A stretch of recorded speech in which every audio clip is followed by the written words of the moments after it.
If you travel north from the plains of Punjab, the first physical threshold you cross into Jammu and Kashmir is a district called Samba. Locals and geographers alike refer to it as the Gateway.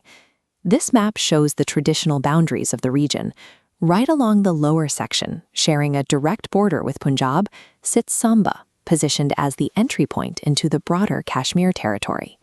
Long before modern political borders were drawn, human settlement in the area was defined by its water sources, specifically the Mansar and Surinsar lakes. These twin bodies of water carry a history that stretches into ancient Indian mythology. According to local texts tied to the Mahabharata, one of ancient India's major Sanskrit epics, these lakes were formed when Babruvahana, the son of the warrior Arjun, shot an arrow into the earth to draw water up from the underworld.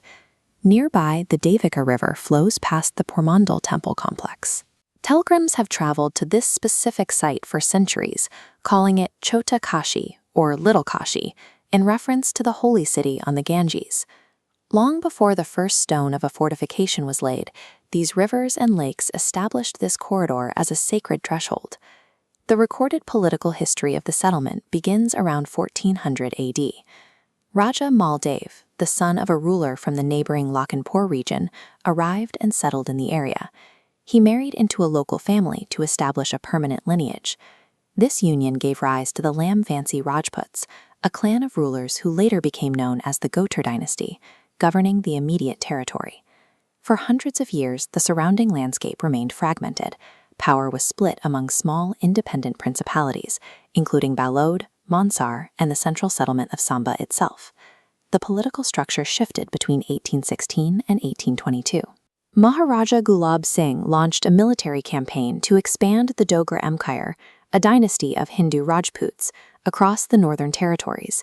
His forces absorbed the smaller principalities. By consolidating them, Gulab Singh positioned Samba as a primary administrative and strategic command center for his growing empire.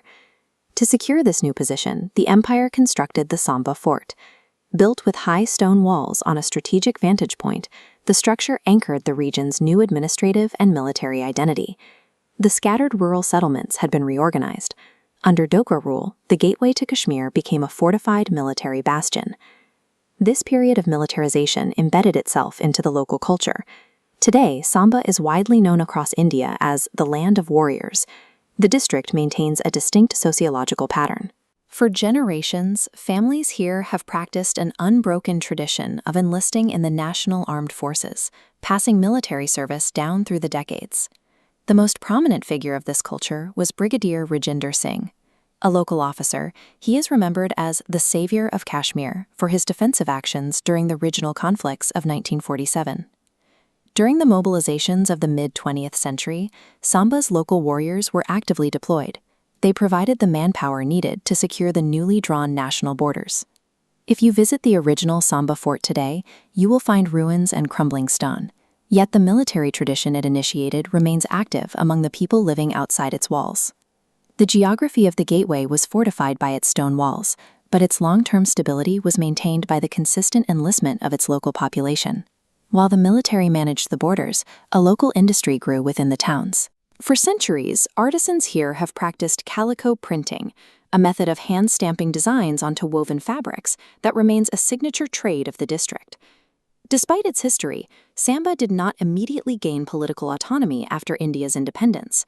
For decades, it was a tahsil, an administrative subdivision, within the larger Jammu district. The administrative landscape shifted in April 2007. The local government redrew the map and officially granted Samba independent district status. This new jurisdiction consolidated several key areas into a single governing body. It pulled together the primary town of Samba, along with Vijaypur, Bari Brahmana, and Ramgarh.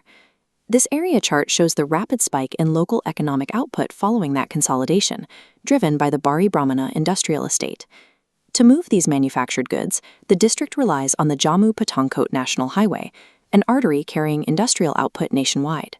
Anyone crossing the border from Punjab today still passes through the same geographic corridor. But over 6 centuries, Samba has transitioned from a mythic threshold and a Rajput shield into a vital economic engine of the north.